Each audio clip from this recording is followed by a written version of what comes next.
Je vous souhaite la bienvenue au Cryop ce soir, merci d'être venus. Donc ce soir, soirée un peu particulière pour la fin de l'année, on vous a fait un cadeau, une séance, 2 intervenants. Donc on va tout d'abord avoir Tamatoa Bambridge, qui est là-bas, qui est directeur de recherche CNRS au CRIOB. Il travaille notamment sur les questions foncières et environnementales dans le champ de l'anthropologie du droit. Il a étudié les rapports entre savoir et biodiversité en collaboration avec l'Institut de recherche pour le développement dans le Pacifique. Son intervention sera suivie ensuite de l'intervention de Johan, qui est assistant-chercheur de Huntsman Cancer Institute à l'Université de Utah aux États-Unis. Il a été ensuite invité chercheur au Centre de cancérologie de Stanford depuis 2017. Il a particulièrement travaillé sur le cancer des poumons et les non-small cell lung cancer, il en parlera mieux, je pense, plus précisément sur les adénocarcinomes. Aujourd'hui, il prépare un mémoire sur les toxines contenues dans le venin des cônes de mer et l'utilité qu'elles ont pour combattre les cellules cancéreuses. Beau programme. Donc, on va faire ces 2 interventions. Ensuite, on aura les questions, l'échange avec les intervenants. Donc, si vous avez des questions, n'hésitez pas à les noter de la première intervention. Et juste un petit rappel avant qu'on commence de mettre les téléphones sur vibreur ou de les éteindre. Voilà. Merci à vous. J'appelle Tamatoa pour la première intervention. Merci.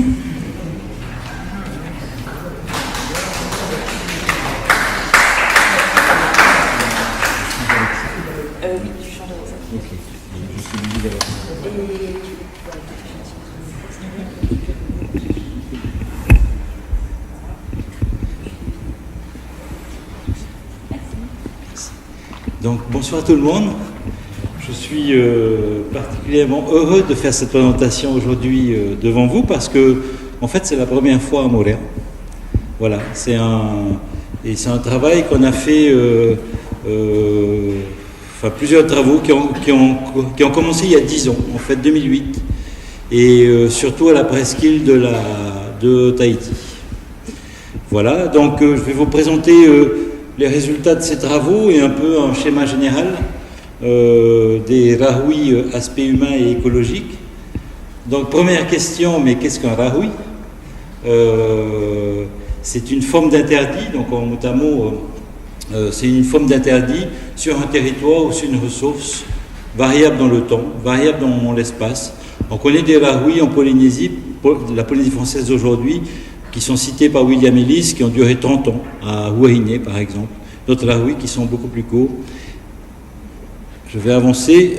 Grosso modo, c'est une coutume plutôt Polynésie orientale, plutôt polynésienne. C'est une coutume qu'on va trouver depuis, je ne sais pas si j'arrive à mettre, voilà, depuis dans tout le triangle polynésien, Hawaï, Rapa Nui, Aotearoa, Nouvelle-Zélande, le centre, Tahiti et ses environs. Le mot déjà change de signification à Samoa et autres, mais c'est une coutume qui est commune, qui consiste à geler l'accès à certaines ressources ou certains territoires à un moment donné.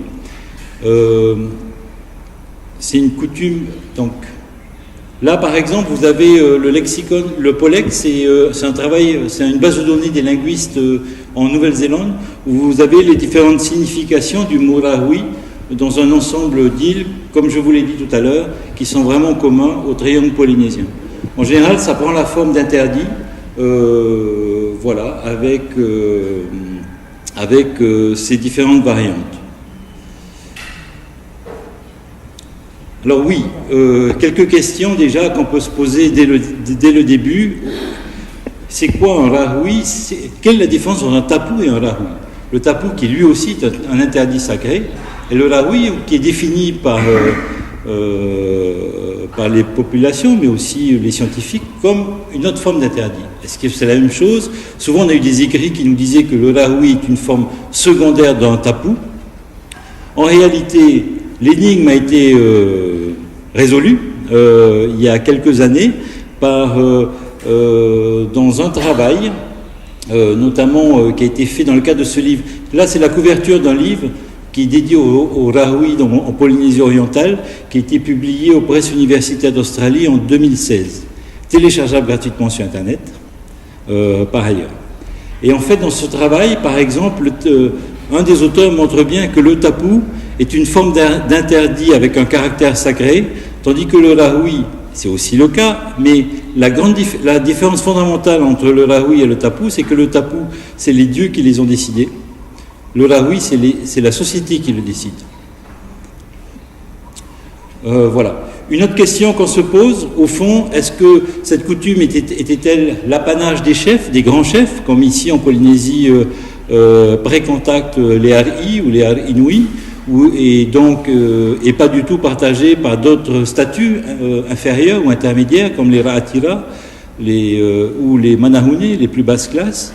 Au fond, si on suit les écrits à la fois des premiers missionnaires, des premiers observateurs, si on suit également les écrits des premiers témoignages dits autochtones, qui sont en réalité des grands Har'i, comme le livre de Tekao Pomare, publié en 1974 à la Société des Océanistes, en fait, ils nous disent que c'est l'apanage des chefs. En réalité, il a fallu attendre les travaux en archéologie, notamment dans cette magnifique vallée qu'est Opunohu, l'équipe de Roger Green. Il a fallu attendre également le monumental travail de Douglas Oliver, Ancient Tahitian Society, publié en 1974, qui nous montre que, en réalité, le rahoui était une institution, un interdit qui pouvait être posé, mais cet interdit pouvait être posé, certes par les chefs, mais aussi par les statuts intermédiaires et inférieurs d'une même société polynésienne. On est dans des sociétés segmentées, des sociétés que l'anthropologue Raymond Fils va appeler des sociétés de ramage. Donc, entre le chef le plus titré et la personne la moins titrée dans la société, il y avait des liens de parenté. Et on est moins dans une société, comme je vous l'ai dit, c'est une question aristocratique au sens européen du terme, avant les contacts, que dans des sociétés segmentées, où effectivement, même une famille de statut bas pouvait imposer un rahoui sur le territoire, sur les terres ou la partie de Lagan qu'il contrôlait directement. Il n'empêche qu'en tant que société segmentée, ça n'empêchait pas que le chef, le grand chef, le Har'i, pouvait avoir des privilèges qui consistaient à lui donner les premières prises de poissons, premières prises des premiers fruits de l'année, etc., etc. Mais finalement, le rahoui était déjà une coutume, une forme du contrôle du territoire et des ressources négociée. C'est vrai déjà avant les contacts, c'était déjà négocié. On a peu d'exemples ou pas d'exemples, quoique tout est variable, en Polynésie orientale de rahoui imposé. On en a eu un justement là où on a travaillé dans la commune de Terupo, mais il n'a pas duré. Il a duré un certain temps, et puis voilà. Voilà, cela, une fois que ça s'est dit, bon, ça c'est important de le préciser. Donc, on a plein d'exemples. Là, par exemple, c'est des photos de manuscrits sur des rahoui, là, en haut, au Tuamotu. Donc, c'est le manuscrit de Stimson, où on avait effectivement des procédures, tout un ensemble de cérémonies qui préludaient à la mise en place de cet interdit. Sur les espaces lagonaires ou ou terrestres.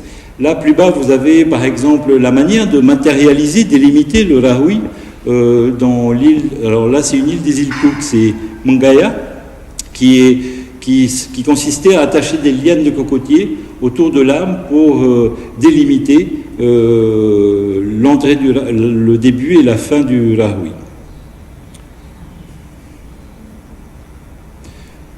Là, un autre exemple, c'était... en fait, c'est une île, aux îles Cook, où, en fait, le rahoui, lui, est organisé... Il faut imaginer, là, une île qui s'appelle Mangaya, avec son sommet. Et là, plus on va vers le bord du sec, plus on va vers le littoral, puis le bord de mer. Et en fait, tout le système des taraudières dans cette île dépendait de ressources communes, l'eau, en l'occurrence, l'eau fraîche. Et l'ensemble du territoire était divisé en parties, dirigé par des familles élargies.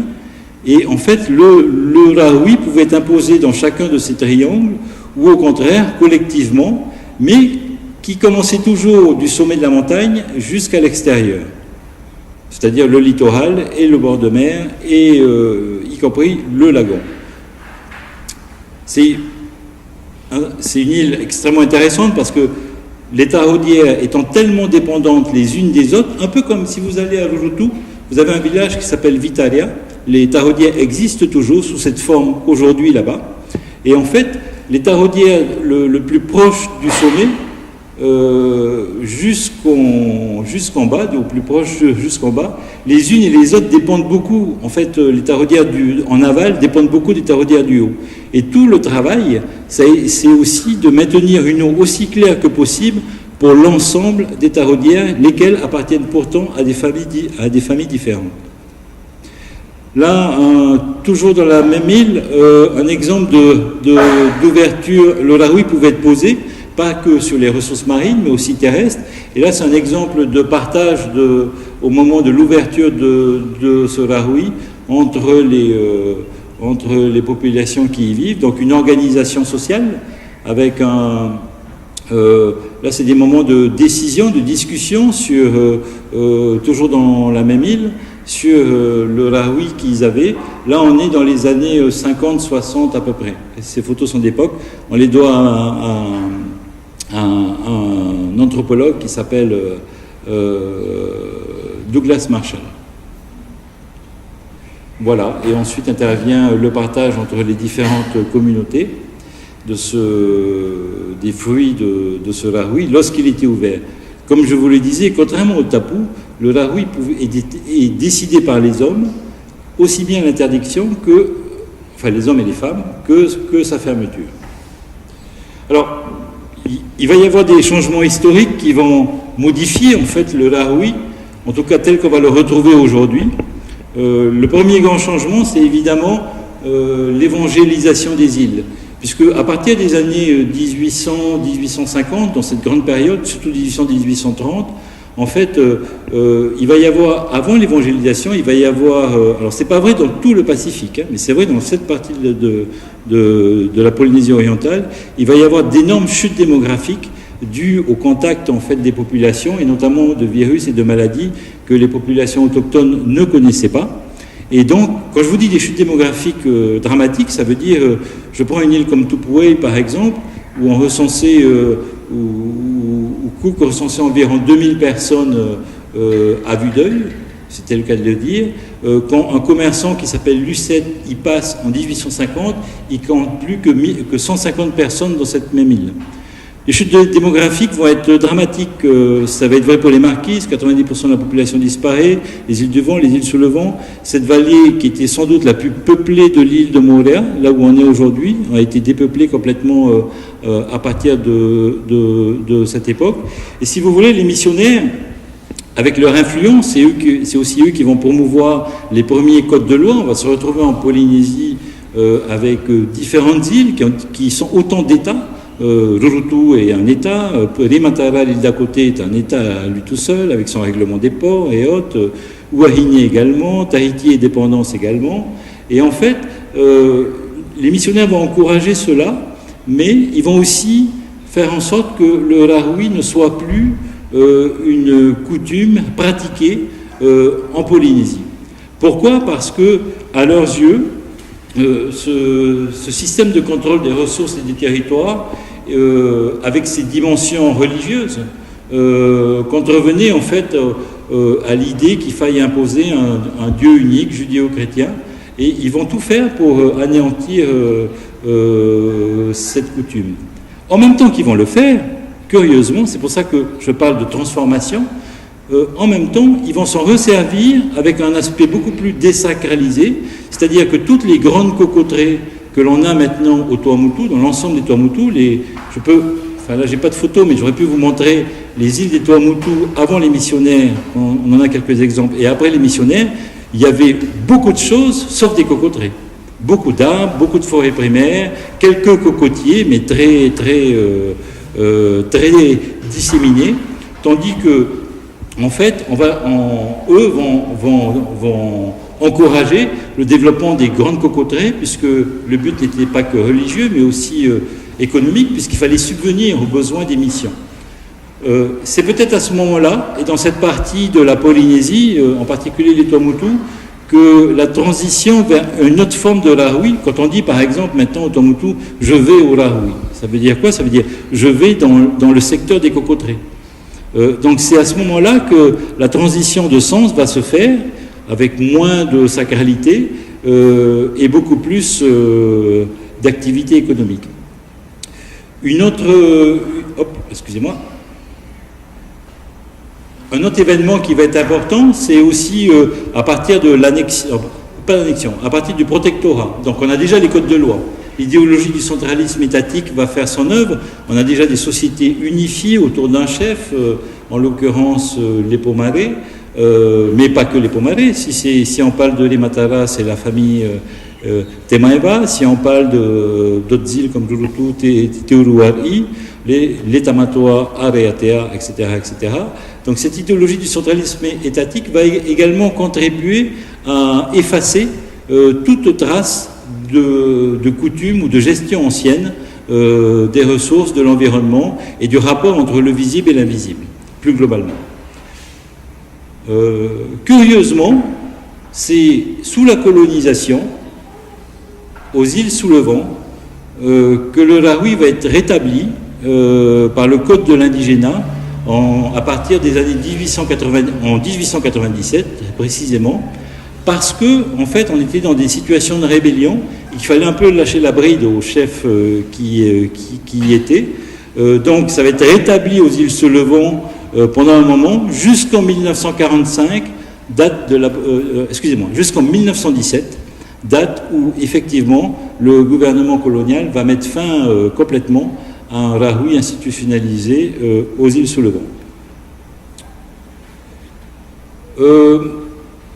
Alors, en même temps, pendant très longtemps, je vous ai dit, les chutes démographiques énormes, les populations, l'évolution démographique des populations en Océanie en général, en Polynésie en particulier, était timide, bien qu'on en ait vu des reprises après 1860.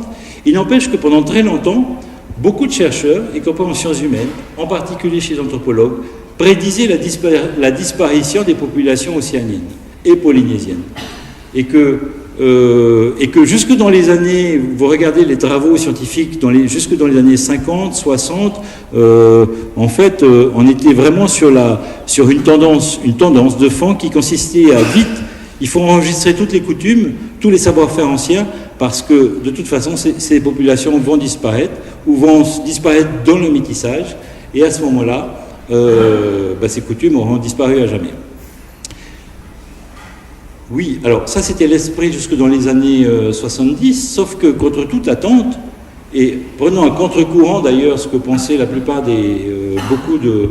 beaucoup de chercheurs de cette époque, en fait les populations se sont... l'évolution démographique s'est rétablie et en plus se sont réappropriés des éléments de leur culture dans tout le Pacifique.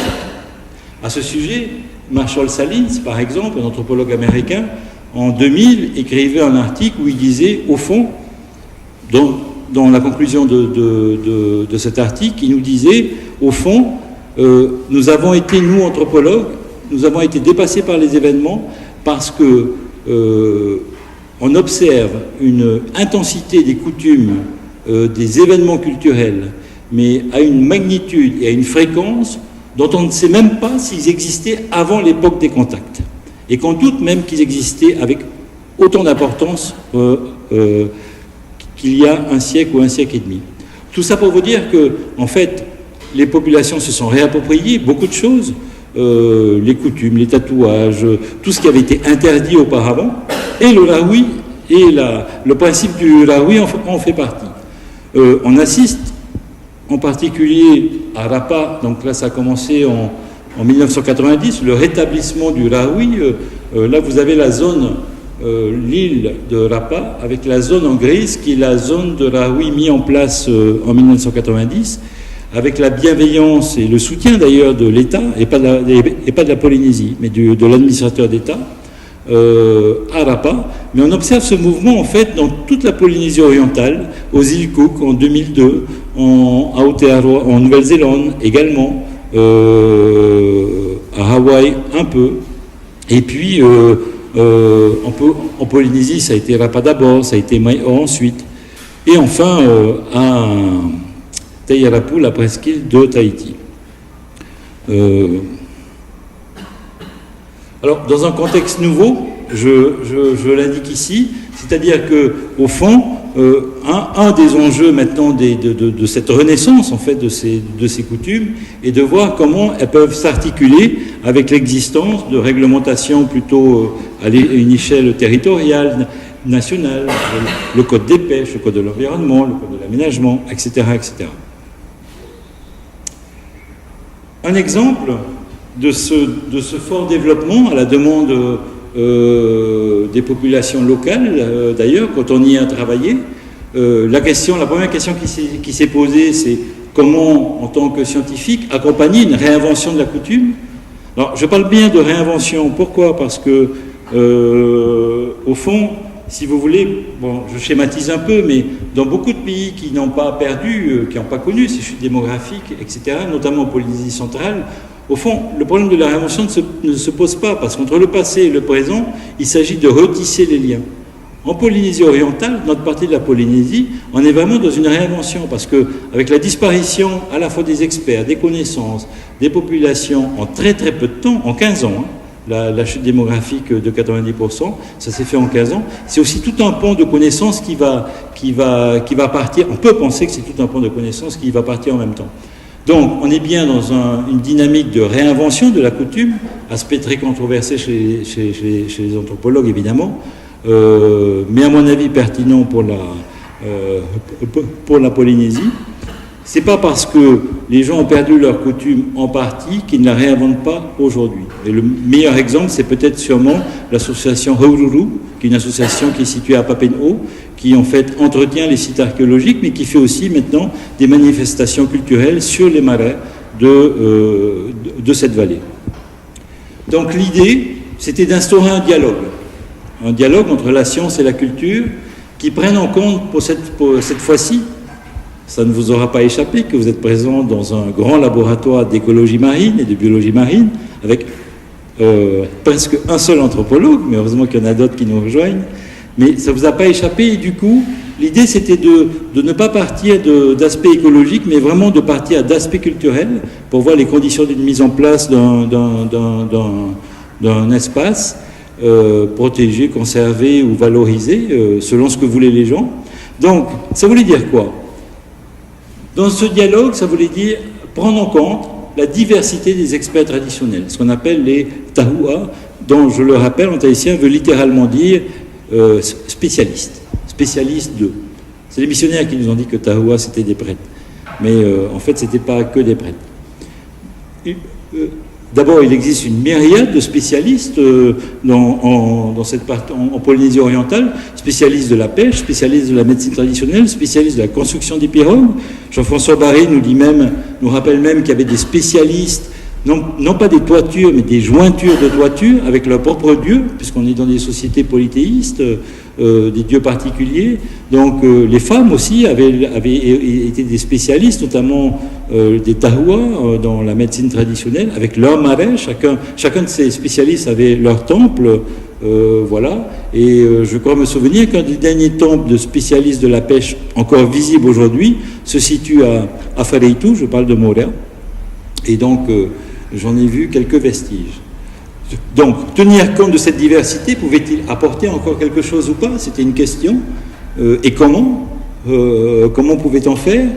Deuxième élément du dialogue, tenir compte du fait qu'on existe maintenant dans une collectivité, avec un État, une collectivité territoriale, des groupes, des coutumes qui, contrairement à la Polynésie, ne sont plus reconnues de manière institutionnelle. Donc, il fallait en avancer un peu dans un contexte, on va dire, un peu flou.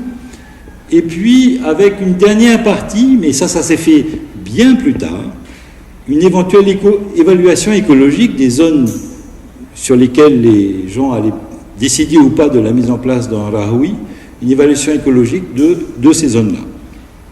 Donc voilà le programme. Là, je vais avancer vite. Je ne sais pas combien de temps il me reste. 5 minutes. Oh, ça va. Donc, le site où on a travaillé, l'ensemble de la presqu'île. La presqu'île de Tahiti, c'est 2 communes, Tairapou Est et Ouest, c'est 6 communes associées au total. La population est légèrement supérieure à celle de Moorea, à peu près 20 000 personnes.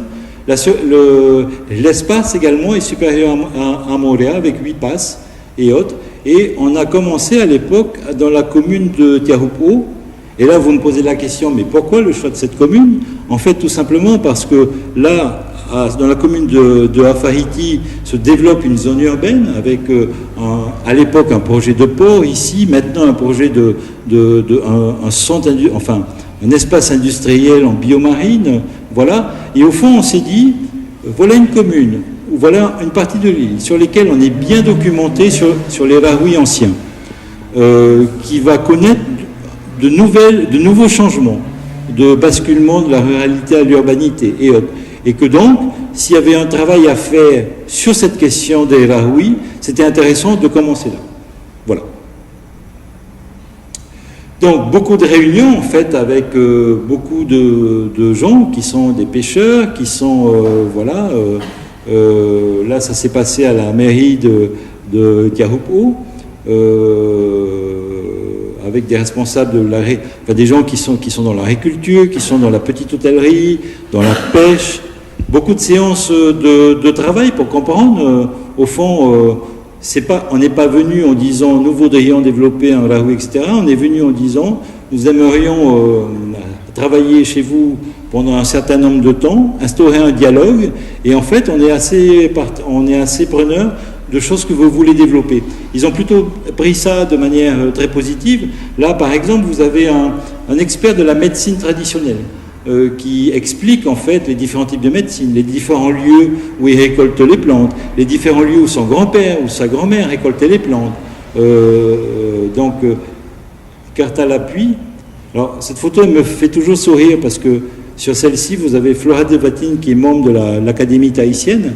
Et en fait, à l'époque, c'est une passionnée de ce genre d'études. Elle était venue me voir en me disant « Ah, Tamatoa, tu sais, je me suis inscrit en master ou en stage, ou en thèse, je peux faire un stage avec vous. » Donc avec beaucoup d'humilité, en fait, elle nous a accompagnés. Mais quelle richesse, parce que en réalité, beaucoup d'informations qu'on a obtenues ne sont pas communiquées à des jeunes, de point de vue polynésien, tout est relatif, mais effectivement sont communiqués à des gens du même âge ou qui sont respectés pour leur savoir par ailleurs. Là, c'était un pasteur. Là, celui que vous croyez dormir derrière, en réalité, on le retrouve là. C'est peut-être un des meilleurs pêcheurs de la presqu'île. On lui doit d'ailleurs une des cartes les plus détaillées des toponymes de pêche dans la commune. Et puis voilà, au début, on a travaillé en regardant des cartes, en discutant de tas de choses, de leur savoir sur plein de domaines, la pêche, l'agriculture, la médecine et autres. Avec plusieurs niveaux, puisqu'on travaillait à différentes échelles, on rendait compte de temps en temps dans les services administratifs du pays, mais aussi on faisait des tournées avec le maire de l'époque, celui-là, le maire de Veirao, qui est un des premiers en fait à nous avoir fait visiter le côté Lagan. Et puis là, c'est Lewis William qui était en stage avec nous et qui est maintenant géomaticien, mais il était en licence à l'université de la Polynésie. Donc, on a beaucoup travaillé sur les toponymes, les noms des lieux, pourquoi ces lieux étaient importants. Alors, on n'a pas cherché à faire un savoir, on n'a pas cherché à identifier ou à répertorier un savoir encyclopédique. On voulait pas ça, on voulait pas de savoir, parce que si c'est ce qu'on avait voulu, en réalité, il aurait fallu partir du manuscrit de Rodriguez, qui passait au XVIe siècle dans cette partie de l'île, qui détaille, qui a des documents extrêmement détaillés sur l'ensemble des toponymes terrestres et marins de cette partie de l'île. En fait, ce qu'on voulait savoir, c'était quels sont les lieux qui ont encore un sens aujourd'hui pour les gens. Comment ils les nomment, pourquoi ils les nomment comme ça. Donc vous avez plein de mots donc à chaque fois on enregistrait le nom des lieux, on écoutait les histoires associées à ces lieux pour les comprendre, et c'est comme ça par l'intérieur qu'on rentre petit à petit enfin que nous on est entré dans les sociétés locales. Là, c'est la carte du vieux monsieur dont je vous disais tout à l'heure, c'est un pêcheur. Donc c'est la carte d'un pêcheur qui nous explique l'importance de cette vallée, par ailleurs, Farwa, qui est vraiment le réservoir de la biodiversité, en tout cas du point de vue médicinal. Quand les gens ont besoin de plantes qu'ils ne trouvent plus dans l'espace domestique, ils vont dans cette vallée-là. Et puis, énormément d'espaces qui, à chaque fois, des noms qui renvoient à des histoires particulières. Terna Aohina, c'est un grand vase dans une rivière où Hina a donné naissance à un enfant. Et puis vous avez énormément de noms qui s'appliquent à la fois à l'espace terrestre et marin, parfois aux deux espaces, ce qui était tout à fait intéressant par ailleurs. Voilà, donc pour vous montrer qu'en superposé, on ne cherche même pas à savoir qui a raison, qui a tort. En fait, on superpose les couches d'informations selon les types d'experts. Dans les sociétés segmentées, en tout cas avant les contacts, il n'est pas étonnant que les savoirs ne sont pas distribués de manière horizontale, mais au contraire que selon les types d'expertise, ils sont différents, parfois en conflit. Là, c'est une carte qui me fait rire parce qu'elle est donnée par l'autre commune, la commune de Tokira qui est limitrophe, qui fixe deux limites différentes. Je ne vous la montre pas cette fois-ci, mais on a la même carte par des personnes de la communauté de Tiopo qui fixent 3 limites de ce côté, 3 limites sur le côté est, et au fond, et indépendamment de la limite administrative, hein, qui est encore une autre limite. On disait, mais c'est bizarre quand même, ils doivent se tromper. En réalité, chaque limite renvoie à une temporalité différente, des histoires importantes qui ont fixé les limites de ces communes à un moment donné de leur histoire. C'est tout à fait intéressant. Là, on est sur Tuahutu, en fait, à l'entrée de la presqu'île qui se situe ici. Là, c'est des cartes de toponymes, pareil, avec les mêmes méthodes. Je ne sais pas, je peux vous donner un exemple. Par exemple, ici, vous avez Teruam-o. Teruam-o, en tahitien, c'est Rua, c'est un vieux mot pour dire deux, et Mo, c'est le requin. Et en fait, c'est connu comme un lieu de mise à bas des mamans requins dans ce lieu-là. Ici, vous avez Tepalipari-Iya. C'est en fait un lieu où il y avait un marais dédié aux pêcheurs, aux espaces de pêche, et où on récitait des louanges dans la préparation d'une pêche, qu'elle soit collective ou individuelle. Donc, ce que je veux dire par là, c'est que, au fond, je n'ai pas le temps de tout vous montrer, mais ce qu'on a fait, c'est qu'on a superposé des couches d'informations, à la fois humaines, à la fois physiques, à la fois terrestres, à la fois marines, à la fois culturelles dans ces cas-là. Et ces couches d'informations nous permettaient de cerner les enjeux par ailleurs. La même chose, la commune de Puo, qui est sur la côte est, elle, qui est une petite commune, comme Tuahutu. Il y a que, donc la limite commence ici, la limite se termine ici. Vous n'avez que 6 km de côte, comme Tuahutu, 6 km de côte. Donc c'est vraiment des petites communes. Il faut se rendre compte qu'une commune comme celle-là, c'est 2500, c'est un peu moins de 2000 habitants, une personne sur 4 recensée au recensement général de la population est pêcheur. La commune d'à côté, qui commence là et qui va plus loin, Tautira, une personne sur 3 est pêcheur. Donc c'est une commune quand même qui n'est pas à qui connaît pas le même contexte, plutôt touristique que Montréal. C'est une commune très agricole, très tournée vers la pêche, très tournée également vers l'agriculture. Donc une fois ces toponymes recensés, je prends l'exemple juste là de 2 communes, Tautira et Tiahupo. En fait, on les a anonymisés et ensuite on les a classés selon que les toponymes étaient plutôt d'ordre culturel, d'ordre écologique, mais là c'est le point de vue des gens, en fait, de ces experts ou des populations, pas du tout un point de vue d'écologue ou biologique, voilà, ou alors qui correspondait à des usages, ou alors un mix de tout ça. Et en fait, petit à petit, on voit les zones où se forment des enjeux importants en termes de gestion des ressources et des espaces, commune par commune. Il faudrait que je vous présente la carte générale, mais vous voyez, elle va être un peu chargée donc j'ai pris juste 2 petites communes. Voilà, ici c'est important, ici Salé, là également. une fois ces travaux faits, donc les gens ont émis l'idée de développer le Rahoui, mais avec, si vous voulez, la volonté, un peu comme à Rapa, la volonté, mais un peu différemment. Parce que Rapa n'a jamais voulu d'encadrement juridique au niveau territorial. Là, au contraire, ils étaient d'accord pour qu'il y ait une garantie, une sécurité juridique associée à leur mode de gestion, mais en même temps, ils voulaient la gérer eux-mêmes. C'est-à-dire décider eux-mêmes des règles qui vont s'appliquer dans ce Rahoui, décider eux-mêmes des limites, décider eux-mêmes de la composition c'est pour ça que je parle de dialogue. C'est un dialogue parce que donc c'est beaucoup de réunions, c'est beaucoup de réunions qui se sont tenues. Là, c'est 1 heure de bateau pour aller là. Là, c'est Pauline, mon étudiante, qui fait une présentation dans une paroisse à la sortie de la messe. Là, on a la mairie de Toahutu, là, un des meilleurs pêcheurs de la côte Est, puisqu'il est champion du monde en plus de pêche sous-marine, où on a identifié tous les points importants, tous les points où il y avait des ressources importantes et les espèces de poissons qui s'y retrouvaient pour différentes raisons,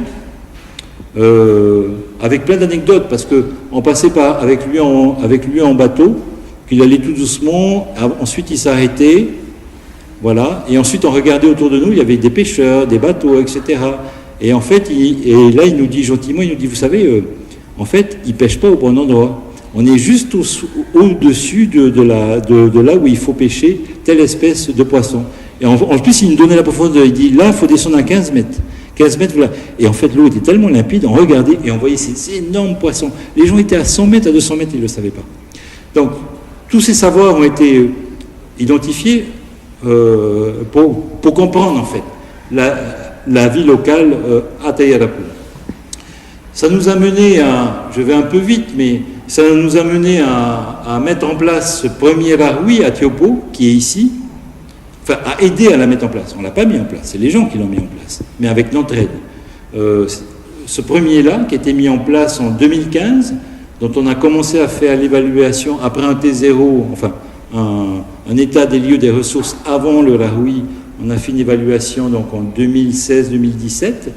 Et ensuite, un second qu'on a aidé à mettre en place à Tautira, ça reprend justement les points culturels, écologiques, tout à l'heure, des toponymes que je vous ai montrés. Voilà.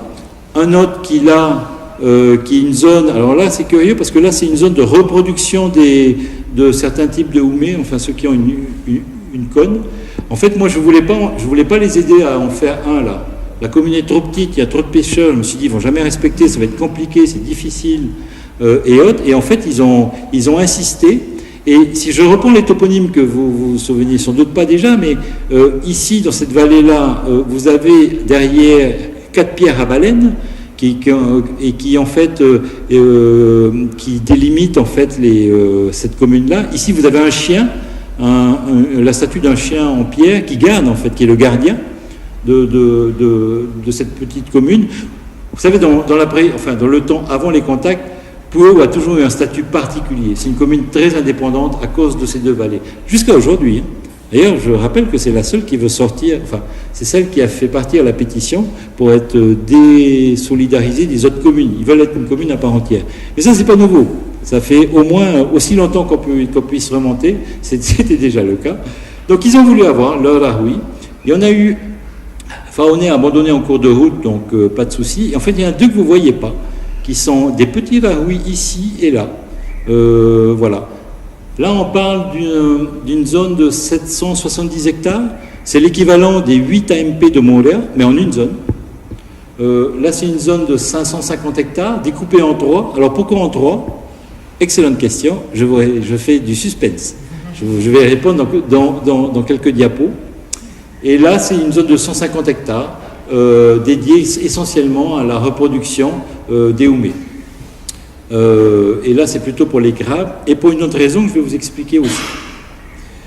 Oui, alors, ce Rahoui-là, en fait, je vous dis, c'est un dialogue. Donc, quand les gens de Tautira ont vu l'efficacité de ce Rahoui-là, je vais vous donner des données écologiques par ailleurs, plus tard. Ils ont dit, nous on veut la même chose, ce sont des pêcheurs. Donc en fait, ils veulent s'en servir, c'est une vision très utilitariste d'ailleurs de la gestion de la ressource, ils veulent s'en servir pour augmenter leur revenu à la fin du mois. Et là, effectivement, dans le cadre de ce dialogue, je leur dis, mais vous savez, nous avons étudié des rahouis aux îles Cook, nous en avons étudié à Fidji, des tabous, nous avons étudié à Tonga. En général, ça marche pas si bien que ça. Parce que, je vous montre ce diagramme-là, le principe d'un rahoui, justement, c'est clore un espace, notamment pour le poisson. Donc, vous avez une biomasse qui a tendance à augmenter. Là, en vert, vous avez la biomasse témoin à l'extérieur. Puis, au moment de l'ouverture, notamment comme dans le cas des îles Cook, cette biomasse chute brusquement parce que les pêcheurs font un véritable carnage, d'ailleurs, sauf à Rapa, parce qu'à Rapa, ils ont mis en place un système à la fois de gestion du stock, de gestion des techniques de pêche et du temps d'ouverture de ce rahoui. C'est 2 fois par an et c'est 2 matinées par an. Voilà, mais à part ça, je dis, mais à chaque fois, donc on montrait les courbes et autres en disant, après la deuxième fois qu'on referme, quand on rouvre la biomasse, ça c'est un schéma, on va dire, théorique. Mais dans la pratique, ça ne fonctionne jamais comme ça. Dans la pratique, lorsqu'on a étudié les autres rahoui dans d'autres îles du Pacifique, le risque, c'était que la biomasse devienne même, dans l'espace en question, inférieure à ce qu'il était avant la première fois qu'on l'avait fermé, voire même inférieur à ce qu'il était avec les suivis témoins à l'extérieur. Voilà le problème qui se posait aux populations, et voilà ce qu'ils avaient à gérer en leur donnant des options, en disant, ah là, pas, il faut comme ça, mais il faut comme ça, aux îles Cook, il faut comme ça, et vous, comment vous voulez faire? Donc, après, plutôt en disant, voilà, en général, les biologistes nous disent que ce type de fermeture nécessite une protection aussi totale que possible, en tout cas pour les espèces les plus vulnérables, et puis des temps de fermeture plus longs que moins.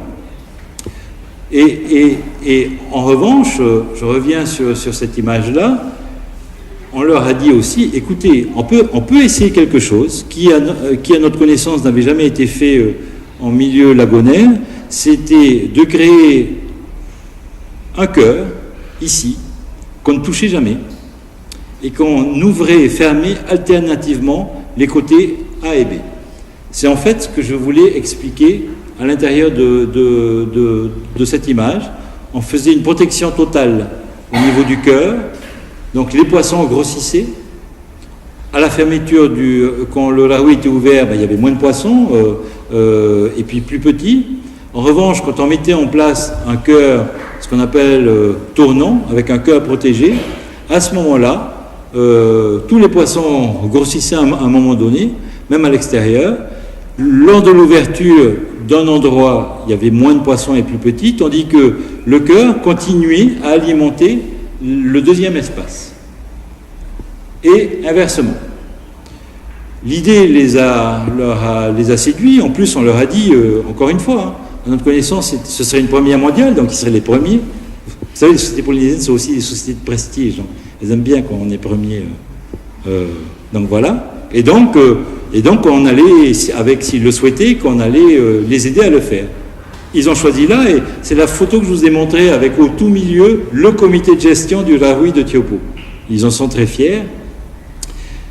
Enfin, dernière partie, je ne vais pas être trop long, les données écologiques, l'évaluation au fond des résultats. Alors, on n'a pas pu tout évaluer puisque celui-là, on avait assez de temps, tandis que ceux que je vous ai montrés ici et là, et les deux qui sont là, ce sont des rahoui qui ont officiellement été mis en place au mois de juillet 2018. Donc, il y a très peu de temps, je dis officiellement. Mais ça veut dire que nous, depuis 2015, on a conduit avec beaucoup de plaisir tout ce travail d'enregistrement des coutumes, des connaissances, des expertises et autres, pour dessiner avec eux la forme que pourrait prendre leur futur rahoui, en tout cas sur le lagon.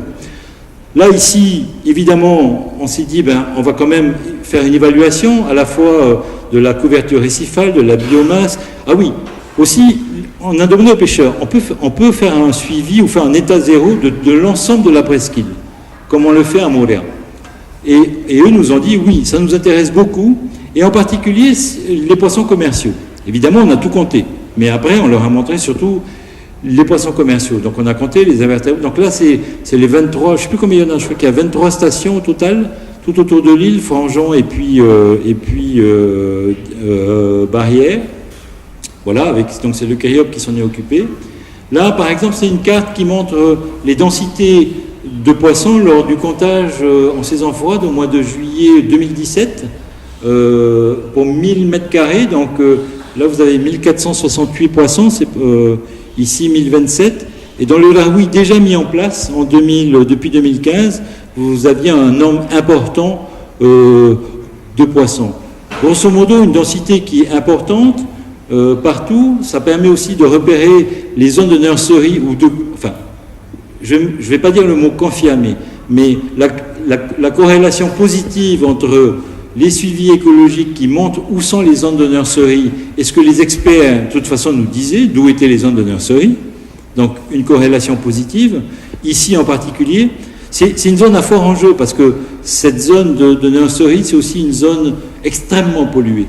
Voilà. Et donc, on a des cas de pollution également sur cette zone-là, pour leur montrer que les enjeux locaux allaient bien au-delà, à une échelle bien au-delà, puisque ces poissons-là pouvaient alimenter d'autres zones. Donc là, c'est uniquement les poissons commerciaux, on les a espèce par espèce, les invertébrés également espèce par espèce, mais là, c'est des cas globales, et puis le Lahoui de Tiopo qui est là.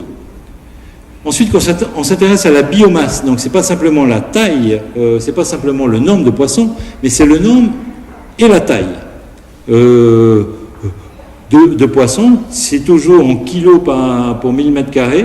Là, vous voyez que la biomasse, elle chute en fait. Hein, on est toujours en saison froide, donc elle sera plus haute en saison chaude, sauf dans le Lahoui de Tiopo. En fait, dans le Lahoui de Tiopo, les populations, en 3 ans, ont réussi, parce qu'ils se chargent de la surveillance, ils se sont chargés des règles. Les règles m'ont fait rire, parce qu'un jour, je viens et je leur dis, bon, la DIREN veut bien vous accompagner dans le classement de votre zone, y compris avec un comité de gestion tel que vous l'avez décidé, que de concessions, avec une surreprésentation d'ailleurs des populations locales, à la fois la médecine traditionnelle, les pêcheurs, haute mer, lagonaires et autres, si bien que les pouvoirs publics sont toujours minoritaires dans le comité de gestion, donc ils ne décident pas grand-chose. Et je leur ai dit, mais quelles sont les règles ? Il faut des règles, un ensemble de règles, voilà. Et en fait, ils m'ont regardé, et puis tous, ils ont dit, ah ben, en fait, il n'y a qu'une règle dans le Lahoui, il n'y en a pas 36. Je dis, ah bon, et c'est quoi ? Ils disent, en fait, tout est interdit. Je dis, tout, vous voulez dire tout ? Je dis, interdit, donc on ne peut plus se baigner ? Ah ben non, on ne peut plus se baigner.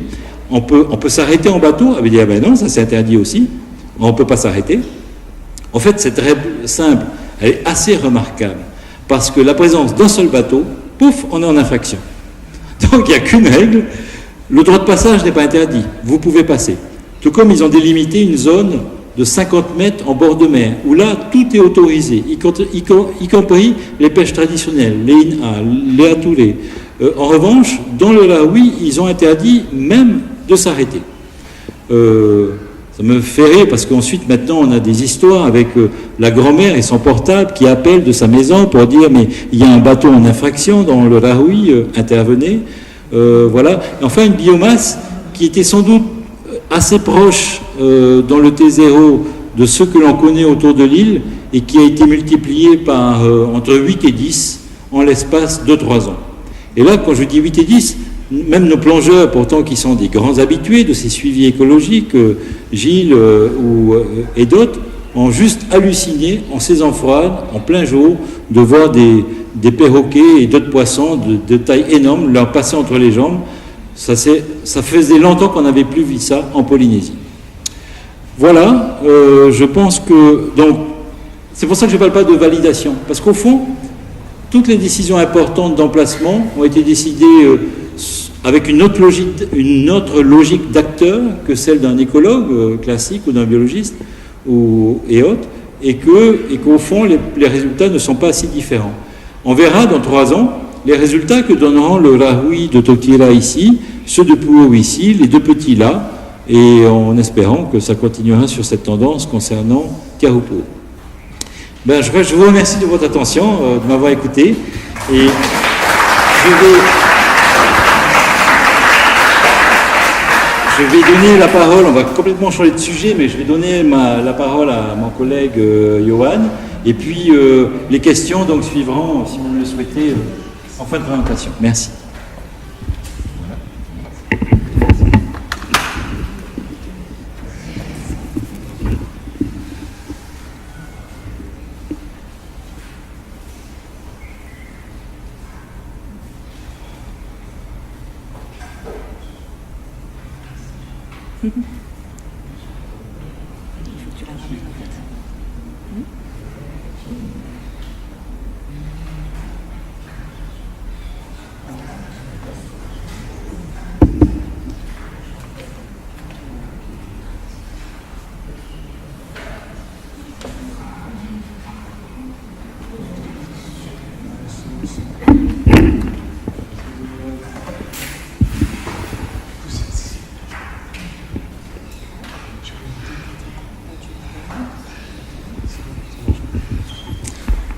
Bonjour à tous.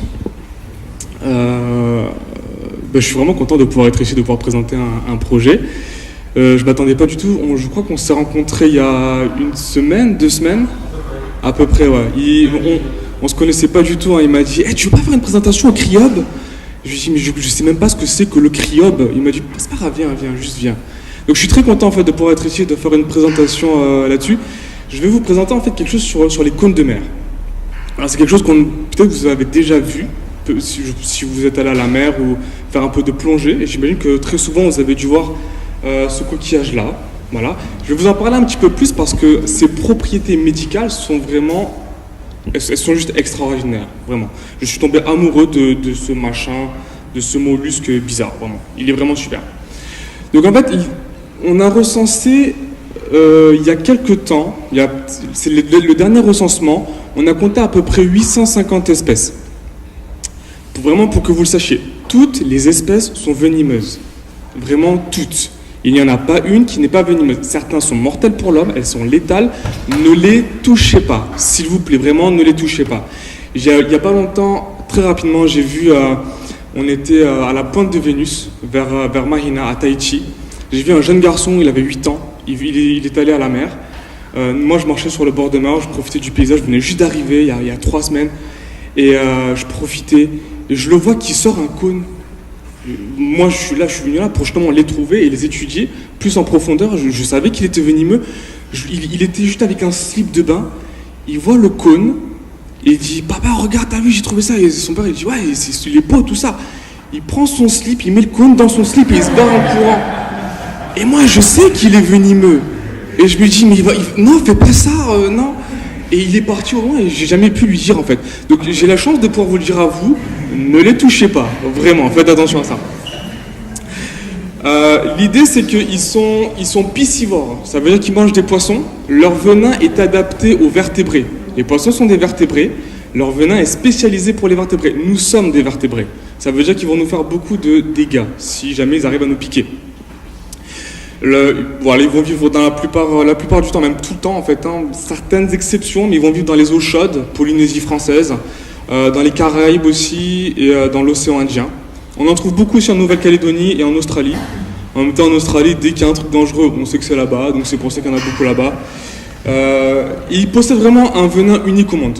L'idée en fait étant, pourquoi est-ce qu'on s'attache beaucoup à les étudier? La première fois qu'on les a découverts, c'était dans les années 60, à l'université d'Utah, là où j'ai pu faire mes études. Et ça fait depuis 50 ans qu'on les étudie et on n'a pas été capable de répliquer leur venin. La raison pour laquelle on ne peut pas le répliquer, c'est parce que chaque espèce, donc on est à 850 sous-espèces en fait, chacune des sous-espèces possède son propre venin. Et ça rend le truc très compliqué. En fait, ça va plus loin. Parce que chaque individu dans une seule sous-espèce a son propre venin. En fait, ça va plus loin. Parce qu'à chaque fois qu'un cône va vous délivrer du venin, ça sera une combinaison différente. Il n'y a pas longtemps, en fait, je lisais un article scientifique, une grande revue, et pourtant c'est des idiots, mais fini. Il disait que ça y est, on avait enfin décelé tous les secrets du cône de mer. Et on arrivait au nombre symbolique de 100 toxines dans leur venin, identifiées, analysées, recensées, tout ça. Et je dis, ouais, mais on a 850 sous-espèces. Et chaque cône possède 500 toxines différentes dans son venin, ce qui nous fait une combinaison d'à peu près 250 000 toxines différentes. Et vous nous racontez qu'on a tout découvert. Le cône de mer a révélé tous ses secrets. On est très très loin. On est vraiment très loin. Il est vraiment, pour l'étudier, pour étudier son venin, ça va prendre véritablement des carrières et des carrières. C'est juste extraordinaire tout ce qu'il peut faire. Bien entendu, il a un énorme potentiel pour la recherche médicale. Moi, je vais l'utiliser dans mon laboratoire de recherche, spécialisé dans le cancer des poumons. Et ma boss, elle appelle le Justin Bieber des laboratoires, vraiment, parce qu'il est extraordinaire. Donc, je vais vous présenter en fait rapidement, parce qu'on n'a plus tellement de temps en fait, mais rapidement, 3 applications médicales qu'on a pu déjà trouver pour son venin. La première en fait, c'est en tant qu'antidouleur. Donc, lorsque vous avez mal, vous avez un accident ou quoi que ce soit, vous allez à l'hôpital, vous avez une grande chance qu'en réalité, les personnes vont vous donner de la morphine. Donc la morphine, son principe d'action est très simple. Vous avez votre nerf, votre synapse qui est ici. La morphine va se fixer sur les récepteurs mu, d'accord ? Et la morphine, elle va faire un truc. On ne sait pas trop quoi encore aujourd'hui. Apparemment, elle va essayer de bloquer l'arrivée du calcium dans le nerf. Voilà, toute information neurologique qui passe, en fait, elle a besoin de calcium. Si vous n'avez pas de calcium dans votre système nerveux central, vous n'avez pas d'échange nerveux. L'influx nerveux ne peut pas passer. Donc, il semblerait, ça prend avec des pincettes, que la morphine bloque l'arrivée de calcium ici. Mais il semblerait qu'aussi elle arrive à faire sortir le potassium. Et ça aussi, le potassium, apparemment, ça a l'air d'être plus ou moins utile. On ne sait pas trop ce que la morphine fait. Et ça, c'est dans le cadre du récepteur mu. Et il en existe plusieurs des récepteurs mu. On a le récepteur mu1, c'est celui-là, qui est très utile pour la douleur. On a le récepteur mu2. Alors, je ne sais pas qui a déjà reçu de la morphine. Moi, j'en ai reçu. Normalement, on a une sensation d'euphorie. On est bien. Vous savez, même, on en redemande. On est très bien. Ça, c'est le récepteur mu2. Parce que la morphine, quand on vous le balance dans le corps, la morphine ne fait pas la différence entre le 1, le 2, le 3, le 4 et ça continue. Non, la morphine, elle va se fixer sur tout. Et souvent, ce qui va arriver, c'est que vous allez être addict à ça. La morphine, c'est addictif. Parce que la morphine ne fait pas le tri. Et ça, c'est le problème. Donc, très souvent, vous allez, en passant par ça, par ce qu'on appelle des récepteurs opiacés, vous allez devenir dépendant. Eh bien, on a trouvé une toxine. Alors, toutes les toxines qui viennent des cônes, on les appelle les conotoxines. Voilà, c'est comme ça. C'est la nomenclature. Alors, on a trouvé la conotoxine oméga, M, B, DZA, machin, bijou chouette, là. Et en fait, elle agit d'une manière complètement unique parce qu'au lieu de passer par les récepteurs mu, comme la morphine le fait, elle s'est dit, si on a besoin de calcium pour faire passer une information nerveuse, autant bloquer le calcium. Et c'est logique en fait. Et elle arrive, cette conotoxine arrive en fait à trouver toutes les portes où le calcium passe. Alors j'ai trouvé le nom en anglais, je ne le connais pas du tout en français, je l'ai appris en anglais, mais c'est les N-type High Voltage Gate Calcium Channel. C'est juste pour dire que c'est un trou dans lequel le calcium passe, quoi, hein. Et en fait, cette conotoxine, elle va boucher tous les trous et vous n'avez aucune arrivée en calcium. C'est fini, le calcium ne passe pas, vous n'avez aucune information nerveuse qui peut passer. C'est complètement stoppé. C'est pour ça que très souvent, si vous vous faites piquer, je ne vous le souhaite pas, mais si vous vous faites piquer, vous allez être paralysé progressivement. Et ça va monter parce que vous allez avoir cette toxine qui va boucher petit à petit l'arrivée en calcium. Et la paralysie, en fait, arrive comme ça. Donc, l'idée, en fait, c'est qu'ils ont créé un médicament qui s'appelle le Prialt. Et le Prialt, c'est une alternative à la morphine. Donc, avec ce Prialt, on a composé un nouveau médicament qui est 1000 fois plus puissant que la morphine et qui n'a aucune addiction. Il n'y a aucun effet secondaire parce qu'il arrive justement à se fixer sur des récepteurs qui sont uniques et seulement celui-ci. C'est ça la particularité des venins des cônes de mer, c'est qu'ils sont ultra précis. On ne connaît pas à ce jour un antidouleur plus efficace que ce que cette conotoxine produit.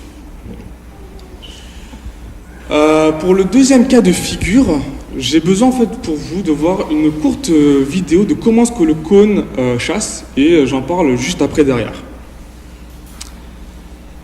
Ah oui, j'ai oublié, il n'y avait pas de son, ouais. Ça fait bizarre maintenant. Donc en fait, il a une espèce de voilà, il a une espèce de dard et il chope en fait le poisson avec son dard. Le poisson va se débattre 2 secondes. Voilà, 2 secondes, il va se débattre et après il se fait bouffer entier. Ouais, c'est choquant, je sais. Ça fait un peu genre quand même film d'horreur Hollywood quand même, hein. C'est pas top. Et alors en fait, les chercheurs, ils se sont posé une question. Ok, le venin met à peu près 2 secondes pour paralyser entièrement un poisson. L'idée est la suivante. Le poisson a en réalité 2 secondes pour nager et pour se barrer. Pourtant, on a remarqué que le poisson n'a pas la force nécessaire pour nager et se barrer. Il n'y arrive pas. Et avec des études un petit peu plus poussées, voilà ici, on s'est rendu compte, notamment dans le cône géographe qui est là, on s'est rendu compte qu'en fait, il y a de l'insuline présente dans le venin. Il y a beaucoup de choses, et de l'insuline, on ne s'y attendait pas. Alors en fait, ce qu'il fait, c'est que le cône de mer, il est au courant qu'il a que 1 à 2, il doit retenir le poisson pendant 1 à 2 secondes. Le cône, il le sait. Qu'est-ce qu'il fait? Il va envoyer une nouvelle type d'insuline qui va créer un choc d'hypoglycémie dans le poisson.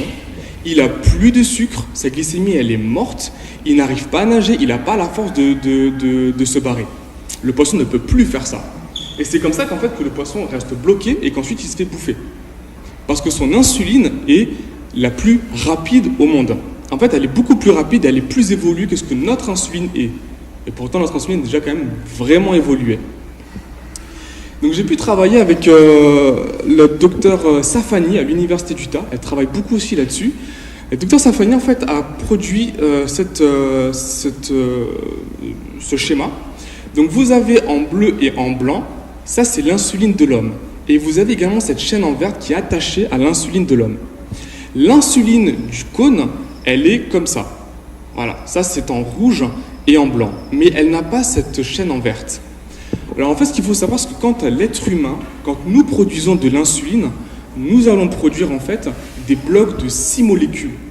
Notre pancréas va stocker sous forme de 6 molécules l'insuline et ensuite il va le stocker.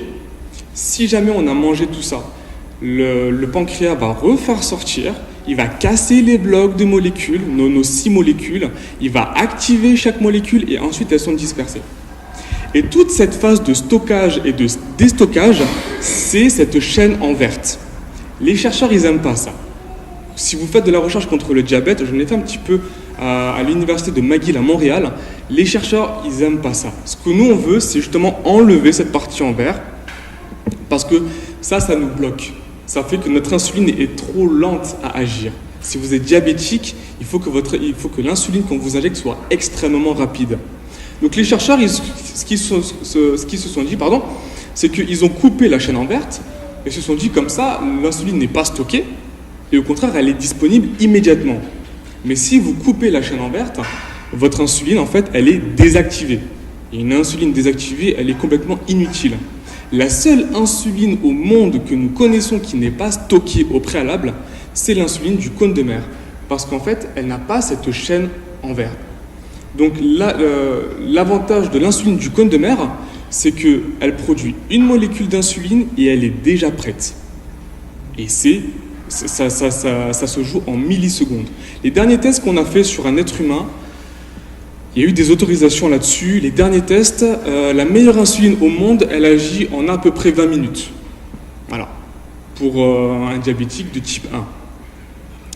Cette insuline-là, qu'on avait qu'on a prise du Conus geographus, elle agit en 5 minutes. 4 fois moins de temps que ce que nous sommes capables de faire. Et ça, celle de 20 minutes, créée par l'homme, c'est la meilleure insuline qui est actuellement présente sur le marché. C'est vraiment la meilleure. Alors juste pour que vous puissiez vous rappeler, il y a 2 diapos pour vous aider pour faire un petit mémo, un petit rappel. Ça, c'est l'insuline humaine. C'est un bloc de 6, d'accord? Voilà, ça c'est humain. Ça, c'est le cône. C'est déjà prêt. Voilà. Donc, on peut directement l'utiliser. C'est plus efficace. Troisième cas, je ne sais pas s'il y a des fumeurs dans la salle. Ouais, il y en a apparemment. Ben ça c'est pour vous, ça va vraiment vous faire plaisir. On va revenir rapidement, ça c'est vraiment ce que j'ai étudié, c'est vraiment sur quoi j'ai travaillé. Donc la plupart des personnes qui venaient nous voir et qui avaient des cancers, on faisait des études sur eux. Voilà comment ça se passe. Lorsque vous fumez, vous allez mettre en réalité à contribution ce récepteur-là. Donc ça, là ici vous avez votre cellule, d'accord? Ce récepteur-là, le alpha 7, c'est un récepteur qu'on dit à acétylcholine. C'est très simple, ça veut dire que si vous voulez que votre récepteur fonctionne, il lui faut de l'acétylcholine. Par contre, il y a un truc, lorsque vous fumez, vous apportez de la nicotine dans votre corps, et la nicotine, elle se fixe à ce même récepteur-là. Et on dit qu'il est agoniste, parce qu'il joue le même rôle que l'acétylcholine. Sauf que si vous mettez de l'acétylcholine dans votre cellule fonctionne correctement. Si vous mettez de la nicotine, votre cellule ne fonctionne pas du tout correctement. C'est un petit peu si vous achetez une voiture essence, vous mettez du diesel dedans. Ça ne va pas marcher du tout. Et ce qui va se passer, c'est que vous allez directement influencer votre gène, directement dans votre ADN, et vous avez le même ici, le alpha 7. Et si vous mettez une molécule qui n'est pas censée être là, et vous la mettez en contact avec un gène, dans beaucoup de cas, vous allez altérer le gène. L'altération du gène va passer par une prolifération cellulaire. Donc votre cellule va commencer à se multiplier sans pouvoir se stopper. Angiogénèse, ça je ne savais pas, je l'ai appris il n'y a pas longtemps. Angiogénèse, si vous ne savez pas ce que c'est au stade embryonnaire, c'est en fait l'expansion de tous les vaisseaux sanguins, voilà, de tout votre système circulatoire. Ben là, vous avez une angiogénèse qui se remet à marcher. Vous avez un agrandissement, une expansion de votre système circulatoire. C'est pas censé se passer, hein. C'est grave ça, hein. Vraiment, faut pas... Alors, fumez pas, ok? Je pense qu'on le dit tous les jours, mais ça marche pas. Dernier point qui est malheureusement le plus triste aussi, c'est que ça bloque l'apoptose. L'apoptose, c'est tout simplement votre cellule, si jamais elle bug, si votre cellule ne marche pas correctement, votre corps peut le détecter et votre cellule va mourir. Ça s'appelle une apoptose, c'est une mort programmée cellulaire. Si votre apoptose ne marche pas, vous avez une cellule qui va dégénérer et qui va continuer à proliférer, mais en plus, elle ne peut pas mourir. Donc vous avez un problème dans le corps et ça va continuer. C'est comme ça qu'en fait, un cancer se déclenche. Ça va, j'ai pas trop fait peur à tout le monde, ça va? Pour les fumeurs en tout cas. Donc en fait, ce qu'on a trouvé, une molécule qui s'appelle, alors c'est la alpha-conotoxine IMI. Vous l'avez schématisé ici, hein. Ça ne veut rien dire, mais voilà. Et là, en fait, cette conotoxine vient du Conus imperialis. Et en fait, il est ici. Alors là, voilà, vous avez mes doigts, d'accord? Ça, c'est le cône qui a été, je l'ai trouvé, et il le vend d'ici 1000 francs. 1000 francs Pacifique. À peu près 10 euros, 8 euros, je sais pas. À peu près, ouais. Et en fait, j'ai demandé au vendeur, je lui ai dit, est-ce que c'est toi qui l'as trouvé? Il m'a dit, ouais, je l'ai trouvé ce matin sur la plage à Tahiti. Je lui ai dit, mais il y avait une bestiole dedans? Il m'a dit, ouais, il y avait une bestiole. Je lui ai dit, mais t'en as fait quoi? Il m'a dit, je l'ai tué parce que ça sert à rien, ça. Hein. Je lui ai dit, ça soigne le cancer, mec. Vraiment, non, donne-le-moi, je sais quoi en faire. Non, le tue pas, arrête, mec. Et on en trouve plein de ces machins. Ils sont vendus 1000 francs, alors que ça soigne des choses extraordinaires, ce machin. Donc, ce qui est extraordinaire, c'est que cette conotoxine, elle va agir comme un antagoniste. Donc, vous avez un agoniste et vous avez l'antagoniste. L'antagoniste, c'est le contraire. Ça veut dire qu'il va se fixer sur le même récepteur, mais il va bloquer toute activité de la cellule. C'est-à-dire, si votre cellule, elle dégénère et elle va commencer à proliférer en masse, vous lui mettez un petit coup de conotoxine et elle va se bloquer, elle va se calmer net. Et en fait, elle va mourir toute seule. Donc, vous avez la meilleure solution. Aujourd'hui, nous n'avons pas de meilleure solution au cancer des poumons que ce que la conotoxine du Conus imperialis nous donne. Ce qui est encore mieux, c'est que vous avez ici le récepteur alpha 7, mais dans la même famille, donc ça c'est le nom de la famille, vous avez beaucoup d'autres récepteurs. On en connaît maintenant, on en connaît vraiment un gros paquet. Et la conotoxine arrive à se fixer uniquement sur le alpha 7. Ça veut dire qu'en fait, qu'elle va laisser tranquille les autres et vous avez à ce moment-là aucun effet secondaire, aucun effet indésirable. Encore une fois, le cône de mer arrive à faire preuve d'une précision pour vraiment cibler ce qu'il veut cibler et éviter tout problème sur le côté. Les médicaments d'aujourd'hui n'arrivent pas à le faire.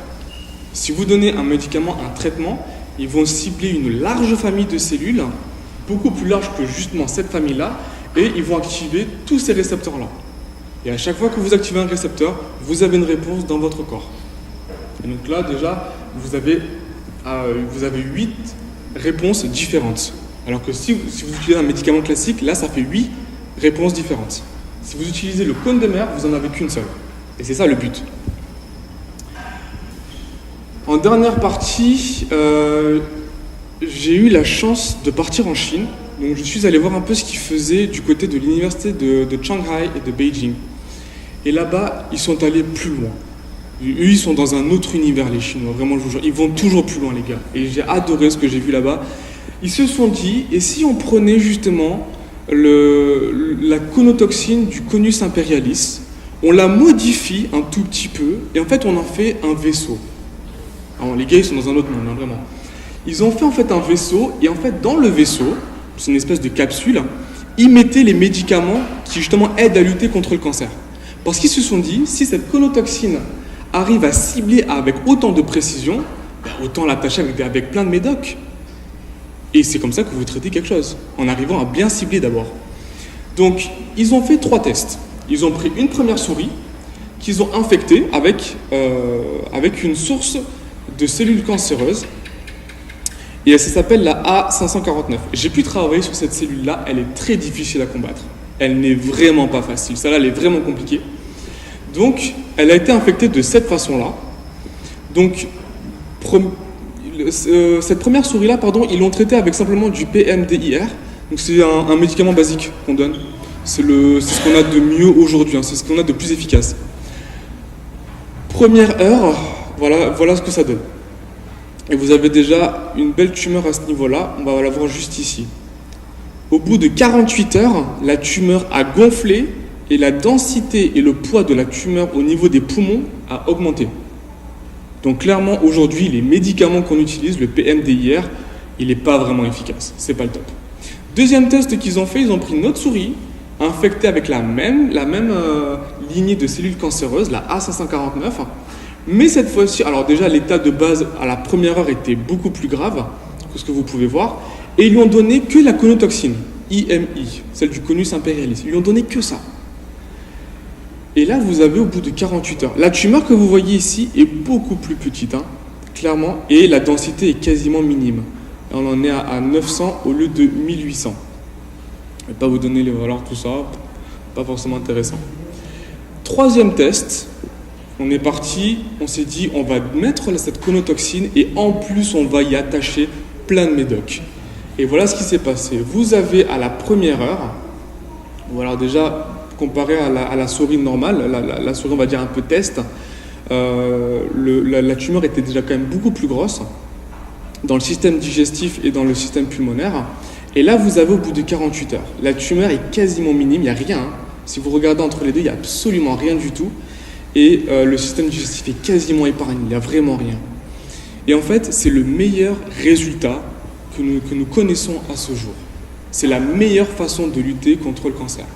Un cône de mer, c'est le meilleur antidouleur au monde, c'est la meilleure insuline au monde et c'est le meilleur traitement contre le cancer des poumons au monde. En conclusion, rapidement, j'aurais pu parler de plein de choses. Parce que là, je vous ai parlé de 3 applications, mais vous avez aussi mince. Bah tant pis, ça va, ça passe quand même. Vous avez le cancer du foie.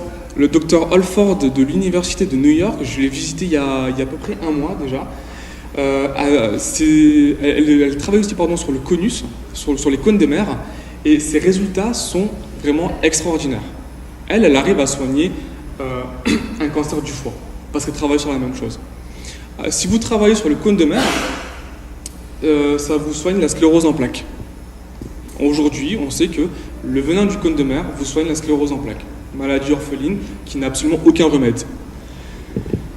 Ça vous soigne aussi la dépendance à la nicotine. Ouais, les fumeurs, bonne nouvelle pour vous, c'est génial, ouais.